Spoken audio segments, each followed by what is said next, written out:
আসসালামু আলাইকুম রহমতুল্লাহি ওবারাকাতুহু ইন্নাল হামদুলিল্লাহ ওয়াসসালাতু ওয়াসসালামু আলা রাসূলিল্লাহ ওয়া আলা আলিহি ওয়া সাহবিহি আজমাইন আম্মা বাদ।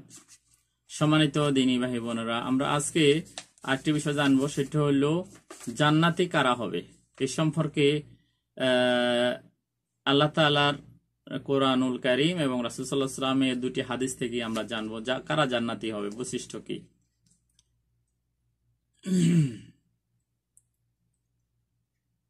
আল্লাহ তাআলা পবিত্র কোরআনুল কারীমে সূরা বাকারা বলেন, আউযু বিল্লাহি মিনাশ শাইতানির রাজীম, ওয়াল্লাযীনা আমানু ওয়া আমিলুস সলিহাতি উলাইকা আসহাবুল জান্নাহ হুম ফিহা খালিদুন। আর যারা ঈমান এনেছে এবং সৎ কাজ করেছে তারাই জান্নাতের অধিবাসী, তারা সেখানেই চিরকাল থাকবে। সূরা বাকারা আয়াত নম্বর 82।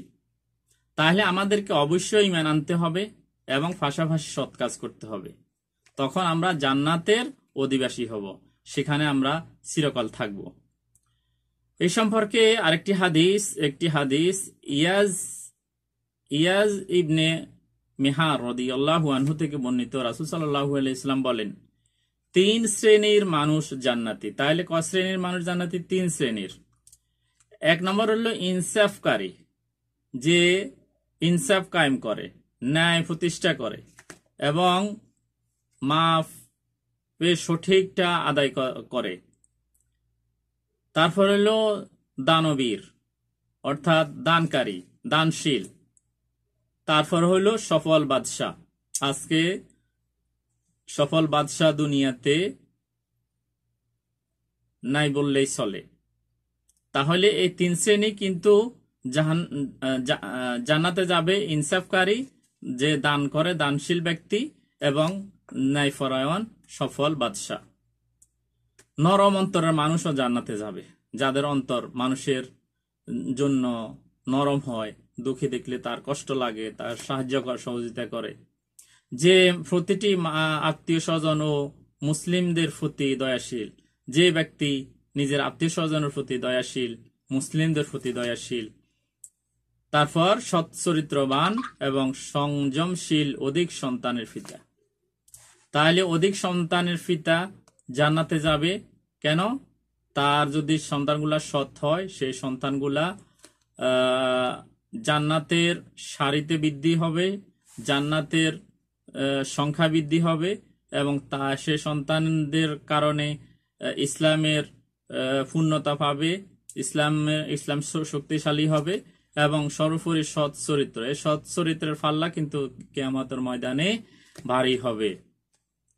আল্লাহ তাআলা আমাদেরকে এই গুণগুলা, ইনসাফ, দানবীর, সফল বাদশাহ, অন্তর নরমকারী এবং আত্মীয় স্বজনদের প্রতি যত্নবান হওয়া, সৎ চরিত্রবান হওয়া, সংযমী হওয়া, অধিক সন্তানের পিতা হিসেবে আমাদেরকে কবুল করুন, আমিন।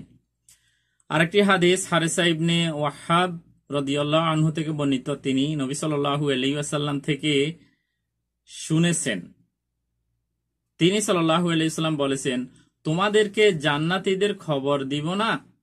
প্রশ্ন করলেন তারা, অর্থাৎ সাহাবায়ে কেরাম বললেন রাদিয়াল্লাহু আনহুম, বললেন হ্যাঁ। নবী সাল্লাল্লাহু আলাইহি ওয়াসাল্লাম বলেন, প্রত্যেক দুর্বল ব্যক্তি যাকে মানুষ হেয় মনে করে, কিন্তু যদি সে আল্লাহর উপর কসম করে তাহলে আল্লাহ তার কসমকে পূরণ করেন। সুবহানাল্লাহ। আমাদের সমাজে অনেক মানুষ দেখা যায়, তাদেরকে মানুষ সমাজে গণ্য করে না, হিসাবে দেখে না, ভালো চোখে দেখে না। এই গরিব মানুষ বা এরকম দুর্বল, সমাজে দুর্বল ব্যক্তি, তার টাকা নাই, পয়সা নাই, ঘরটা নাই, কিন্তু সে একলাস, সে কি করে, ইবাদতের ক্ষেত্রে একমাত্র আল্লাহ তাআলার জন্য করে, একনিষ্ঠভাবে করে, যতটুকু দরকার ততটুকুই করে, এবং সকল প্রকার শিরক এবং বেদাত থেকে দূরে থাকে। সেই ব্যক্তি যদি আল্লাহর নামে কসম করে কোনো কিছু কথা বলে, আল্লাহ তাআলা তার কসমকে পূরণ করেন। ওজন্য আমাদেরকে দুর্বল ব্যক্তিদের বদদোয়া থেকে আমাদেরকে বেঁচে থাকতে হবে। আল্লাহ তাআলা আমাদেরকে সেই তৌফিক দান করুন, আমিন। আসসালামু আলাইকুম ওয়া রাহমাতুল্লাহি ওয়া বারাকাতুহু।